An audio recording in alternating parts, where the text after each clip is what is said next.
మొదటగా ఈ అవకాశం ఇచ్చినటువంటి పరిశుద్ధాత్మ దేవుడికి, మరి సంఘ కాపరి గారికి, సంఘ పెద్దలకు నా యొక్క వందనాలండి. మరి ఈ యొక్క 6వ మాట, మరి సిలువలో పలికినటువంటి యేసుప్రభు వారు సిలువలో పలికినటువంటి 6వ మాట చూసుకున్నట్లయితే కనుక సమాప్తమును గురించి చెప్తున్నట్టుగా ఉంది. మరి 19వ అధ్యాయం యోహాను సువార్త 19వ అధ్యాయం 30వ వచనం చూసుకున్నట్లయితే కనుక యేసు ఆ చిరుక పుచ్చుకొని సమాప్తమైనదని చెప్పి తల వంచి ఆత్మను అప్పగించాను. మరి ఈ యొక్క మాటలో, మరి 6వ మాటలో దేవుడు ముఖ్యంగా చెప్పేటటువంటి, మనం నేర్చుకోవాల్సినటువంటి మరి ముఖ్యమైనటువంటి యొక్క పదము అంశం ఏంటి అంటే సమాప్తమును గురించి దేవుడు చెప్తున్నట్లుగా మనం చూసుకోవచ్చు.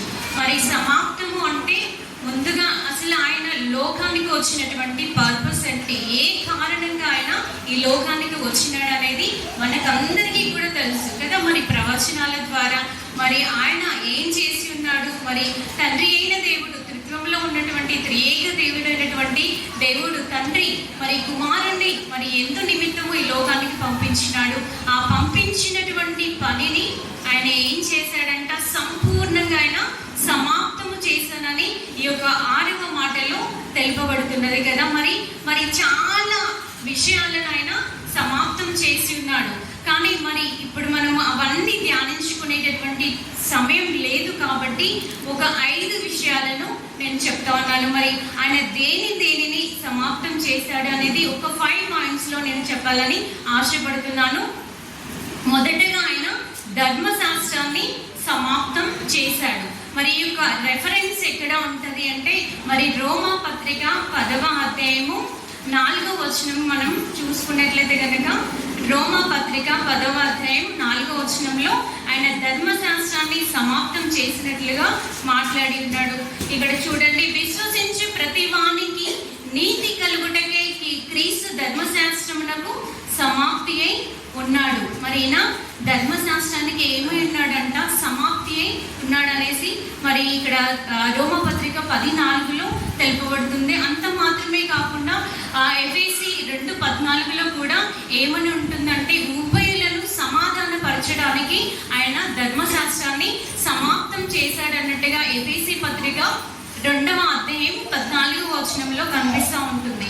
మరి ఈ యొక్క ఉభయులను మరి సమాప్తం చేయడం, ఉభయులను సమాధానపరచడం ఏంటి, మరి ఉభయులు ఎవరు అనేది మనం చూసుకున్నట్లయితే కనుక, మరి ధర్మశాస్త్రం ప్రకారము మరి ఆ దినాలలో ఎవరైనా పాపం చేస్తే కనుక వాళ్ళని సాక్షుల ఎదుట నిలవబెట్టి వాళ్ళని రాళ్లతో కొట్టించి చంపించేటటువంటి ఆ యొక్క ఆజ్ఞలు ఉన్నటువంటి ధర్మశాస్త్రాన్ని దేవుడు అది కొట్టివేయడం, అంటే ఆ యొక్క ధర్మశాస్త్రాన్ని నెరవేర్చినట్లుగా మనకి ఇక్కడ కనిపిస్తూ ఉంటుంది. మనకి ఎగ్జాంపుల్గా తీసుకుంటే, పాపంలో పట్టబడినటువంటి స్త్రీని ఏం చేశాడు, మరి వాళ్ళందరూ కూడా రాళ్ళతో కొట్టడానికి సిద్ధమైనటువంటి సమయంలో దేవుడు చెప్తాడు, మీలో పాపం చేయని వారు ఆమె మీద రాళ్ళు విసరడే అన్నప్పుడు వాళ్ళెవ్వరు కూడా విసరలేకపోయారు, మరి ఎవరు కూడా రాళ్ళతో కొట్టలేకపోయారు. కాబట్టి పాపంలో పట్టబడినటువంటి ఆ స్త్రీని పరిశుద్ధుడైనటువంటి దేవుడితో మరి కలిపినటువంటి ఆ యొక్క గొప్ప,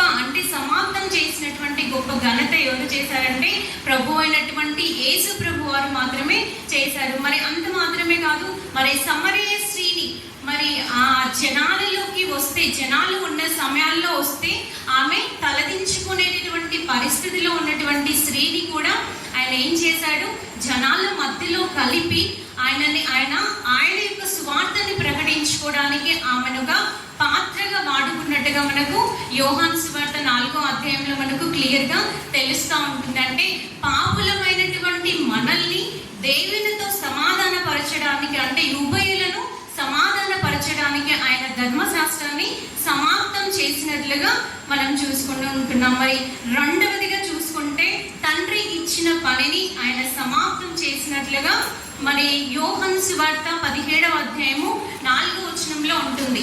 తండ్రి నీవు నాకు ఇచ్చిన పనిని నేను సమాప్తం చేసి ఉన్నాననేసి అక్కడ దేవుడు పలుకుతాడు. మరి తండ్రి అయిన దేవుడు మరి కుమారుడికి ఇచ్చినటువంటి పని ఏంటి, ఇక్కడ దేనిని ఉద్దేశించి ఆయన సమాప్తమైనదని చెప్తున్నాడు అంటే, ఆయనకే ఇచ్చినటువంటి స్వార్థ పని ఏదైతే ఉంటుందో మనకు తెలుసు కదా. మరి బీదలకు స్వార్థ ప్రకటించుటకును, మరి చెరలో ఉన్న వారిని విడిపించుటకును, మరి కుంటి వారిని నడిపించుటకును, గుడ్డి వారికి చూపునివ్వటకును నేను ఈ లోకానికి వచ్చినని చెప్తాడు. మరి అంతేకాకుండా మరి యోహాను 18:38లో సాక్ష్యమును గురించి, సత్యమును గురించి సాక్ష్యం ఇవ్వడానికి నేను పుట్టింది అనేసి అక్కడ క్లియర్ గా రాయించి ఉంటుంది యోహాను 18:38 మరి ఆయన వచ్చిన పని మొత్తము కూడా, ఆ సువార్త పనిని కూడా అంతా కూడా ఆయన సమాప్తము చేసినట్లుగా మనకు కనిపించే లేఖనం అనేది సెలవిస్తూ ఉంటుంది. మూడవదిగా చూసుకున్నట్లయితే కనుక లేఖనము లేదా ప్రవచనాలను ఆయన సమాప్తము చేసినట్లుగా ఆయన చెప్తున్నాడు. ఏ డౌట్ లేకుండా, ఏ అనుమానం లేకుండా ఆయన ప్రవచనాలను, నేను లేఖనాలను నెరవేరినట్లు, నేను ఈ యొక్క శిలువ మరణం పొందినట్లుగా, మరి అన్ని విషయాలను ఆయన ప్రవచనాలు మనకు చాలా ఉంటాయి. యెషయాలు కావచ్చు, కీర్తనలు కావచ్చు, ఇర్మియా, ద్వితీయోపదేశకాండం. మేము ఈ 40 దినములు మాకు ఇచ్చినటువంటి ఒక చార్ట్లో 40 డేస్ గురించి మేము ధ్యానించుకుంటున్నప్పుడు మరి పాత నిబంధనలో చాలా రెఫరెన్స్లు ఇవ్వడం అయితే జరిగింది. ఆ యొక్క పాత నిబంధనలో ప్రవక్తల ద్వారా పలికినటువంటి ప్రతి ప్రవచనంను కూడా మరి యొక్క శిలువ మరణంలో ఆయన మొత్తము కూడా ఆయన సమాప్తం చేసినట్లుగా ఉంది. ఆయన పుట్టుక మొదలు దావీదు పురము నుంచి ఆ యొక్క గొల్గొతా వరకు పలికినటువంటి ప్రతి ప్రవచనాన్ని కూడా ఆయన సమాప్తం చేసినట్లుగా మనకు కనిపిస్తూ ఉంటుంది. ఇంకా 4th వన్ ఏంటి అంటే మరణాన్ని ఆయన సమాప్తం చేసి ఉన్నాడు. మరి నిజంగా మరణాన్ని సమాప్తం చేసి ఉంటే మనం ఎందుకు చనిపోవాలి? మనకు సర్టెన్ ఏజ్ వచ్చేసరికి ఏదో రకంగా మనం చనిపోతూ ఉంటాం కదా. మరి మరణాన్ని ఆయన ఏ విధంగా సమాప్తం చేశాడంటే మనకు 1 కొరింథీ 15:54 చివరి మాటల్లో ఉంటుంది, విజయమందు మరణము మృంగివేయబడినదనేసి ఉంటుంది. మరి దేవుడు ఈ యొక్క మాట, ఈ యొక్క 6వ మాట కూడా ఏ విధంగా చెప్పాడు? విజయోత్సాహంతో చెప్పినటువంటి ఈ యొక్క మాట అంటే మరణం అనేది ఒక విజయానికి సూచనగా, మనకు నిత్య జీవము ఇవ్వడానికి, మరణానికి బలము కలిగినటువంటి అపవాది యొక్క మరణపు ముళ్ళును విరిచి మనకు నిత్య జీవం ఇవ్వడానికి ఆయన మరణాన్ని సమాప్తము చేసినట్లుగా మనకి ఇక్కడ కనిపిస్తూ ఉంటుంది.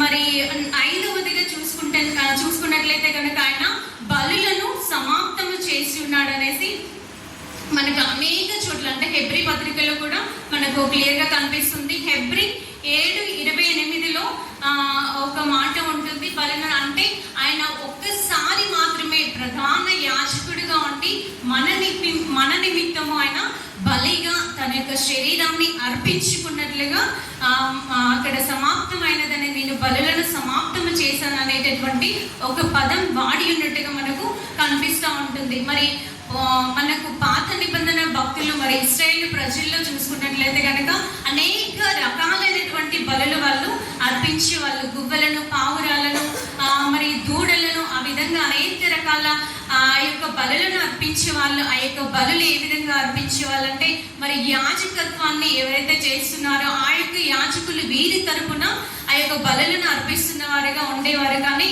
మరి యేసు ప్రభువారు ఏంటి అంటే మన యొక్క ఈ లోకంలో ఉన్నటువంటి సర్వ మానవాళి పాపము నిమిత్తమే ఆయన ఏం చేస్తున్నాడంట, ఒక్క మారే ఆయన యొక్క పరిశుద్ధమైన రక్తాన్ని చిందించి మన కొరకు బలిగా అర్పించబడ్డాడనేసి మరి ఇక్కడ రాయబడి ఉంటుంది. ఈ బలి ద్వారా ఏం జరిగింది అంటే మరి దేవునికి మనకు మధ్యలో ఉన్నటువంటి ఆ గ్యాప్ అనేది పోడ్చబడినట్లుగా మనకు కనిపిస్తూ ఉంటుంది. మరి ఆయన బలిగా అర్పింపబడుతున్నప్పుడు ఏం జరుగుతుందంటే ఆ యొక్క ఏదైతే దేవాలయపు తెర ఉంటుందో అది నిలువుగా చిరిగి మరి అతి పరిశుద్ధ స్థలము, పరిశుద్ధ స్థలము రెండు కూడా ఏమైపోతాయి? ఏకమైపోతాయి కదా.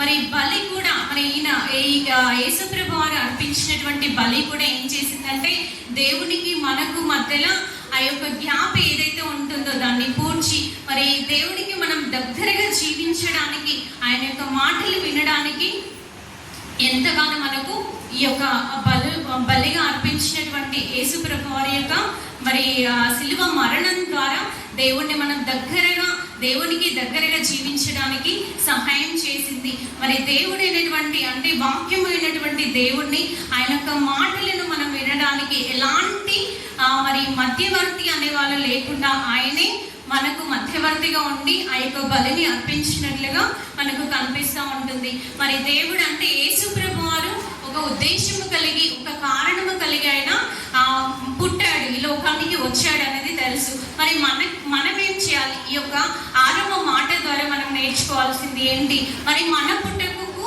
రీజన్ ఉందా లేదా? మరి ఉంటే మనం ఏం చేయాలి అనేది మనం గమనించుకుందాం. మొదటగా మనం పుట్టడానికి గల కారణం ఏంటి అనేసి మనం ఒకసారి చూసుకున్నట్లయితే కనుక ఎఫెసీ పత్రిక 2వ అధ్యాయము 10వ వచనంలో ఒక మాట ఉంటుంది, ఒకసారి చదువుకుందాం. ఎఫెసీ 2వ అధ్యాయము 10వ వచనం చూడండి. మరియు వాటి యందు మనము నడుచుకొనవలెనని దేవుడు ముందుగా సిద్ధపరిచిన సత్క్రియలు చేయుటకై మనము క్రీస్తు యేసునందు సృష్టింపబడిన వారమై ఆయన చేసిన పని అయి ఉన్నాము.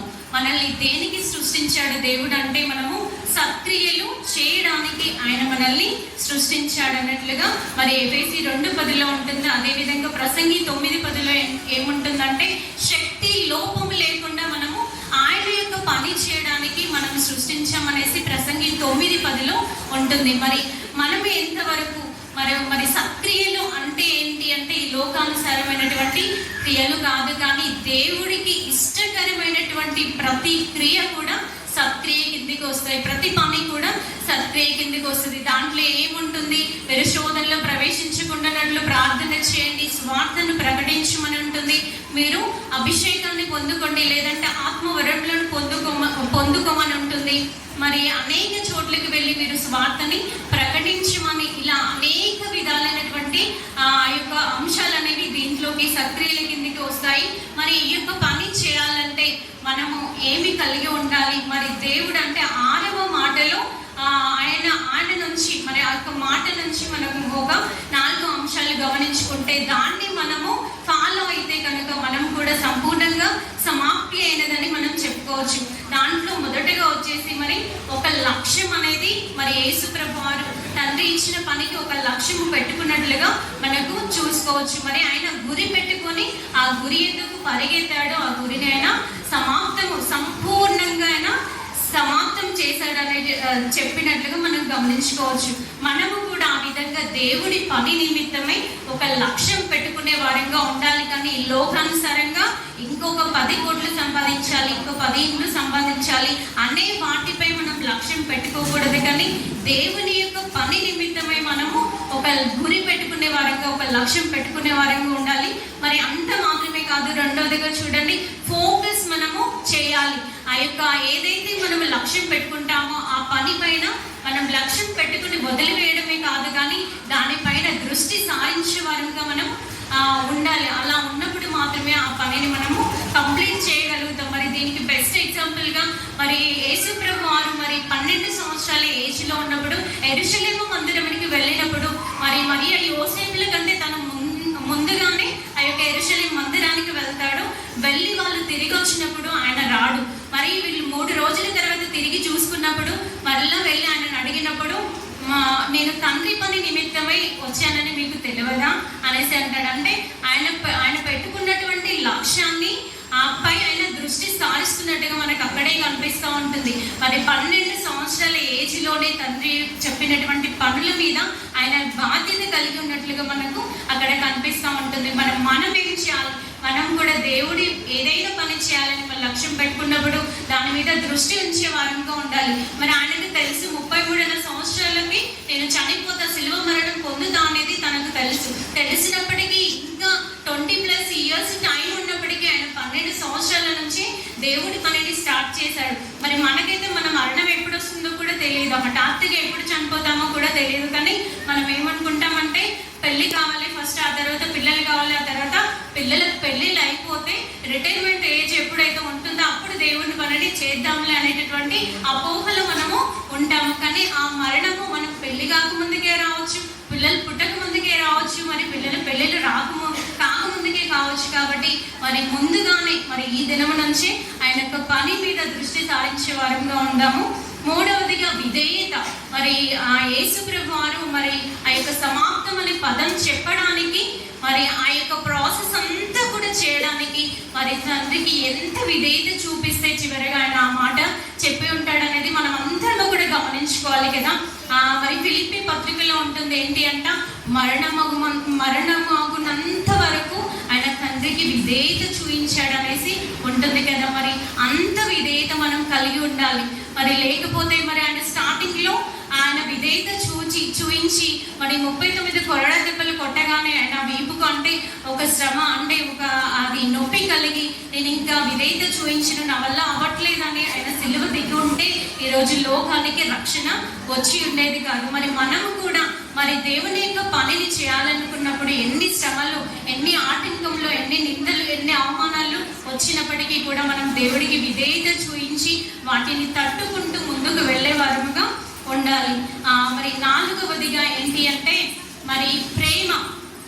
మరి ప్రేమను మనము కలిగి ఉండాలి. మరి యేసు ప్రభు వారు ప్రేమని కలిగి ఉన్నాడా?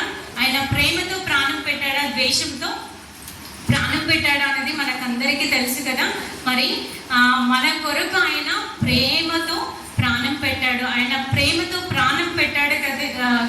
పెట్టాడు కాబట్టి ఆయన మొదటి మాటగా ఆయన క్షమించమని తండ్రికి ప్రార్థించినటువంటి అద్వితీయ కుమారుడుగా ఉన్నాడు.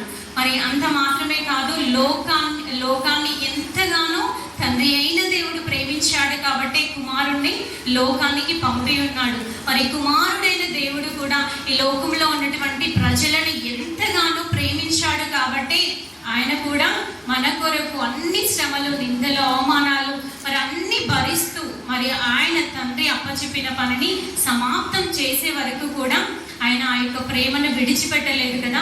మరి మనము కూడా ఏంటి అంటే మరి 1 కొరింథీ నైట్ ఆత్మీయ తండ్రి గారు చెప్పారు. మరి 1 కొరింథీ 13వ అధ్యాయము మొత్తము కూడా ఏముంటుందంటే ప్రేమను గురించి ఉంటుంది. ఒకవేళ మనం ఈ లోకంలో దేవుడు చెప్పినటువంటి ప్రతి పనిని చేయొచ్చు. ఏంటి అంటే మనం మంచి ప్రార్థన పరులముగా ఉండొచ్చు, మంచిగా మనం గాస్పెల్ ప్రే చేసే వారంగా ఉండొచ్చు, మనము ఆత్మ వరములను పొందుకొని ప్రవచించే వారముగా ఉండొచ్చు. కానీ మరి ప్రేమ లేకపోతే అదంతా కూడా వ్యర్థమవుతుందంట. మరి 13వ అధ్యాయంలో ఒక మాట ఉంటుంది ఏంటి అంటే కొండలు పెకిలింపగల పరిపూర్ణమైనటువంటి విశ్వాసం ఉన్నప్పటికీ కూడా ప్రేమ లేకపోతే అది వ్యర్థం అనేసి అక్కడ దేవుడి మాట సెలవిస్తూ ఉంటుంది. నీకున్న ఆస్తి అంతా కూడా అమ్మేసి నువ్వు బీదలకు ఇచ్చినప్పటికీ కూడా ఆ ప్రేమ లేకపోతే అదంతా కూడా వ్యర్థమని అక్కడ కొరింథీ పత్రిక 13వ అధ్యాయంలో ఉంటుంది. మరి మనం మిగతా ఏ పని దేవుడు చెప్పినటువంటి ఏ పని చేసినా అది ప్రేమతో చేయకపోతే అది పాక్షికంగా అంటే అసంపూర్ణంగా దేవుడి పనిని మనం సమాప్తం చేసిన వారిగా ఉంటాము. మరి దేవుడు ఆ విధంగా చెప్పలేదు కదా, నీవు నాకు అప్పచెప్పిన పని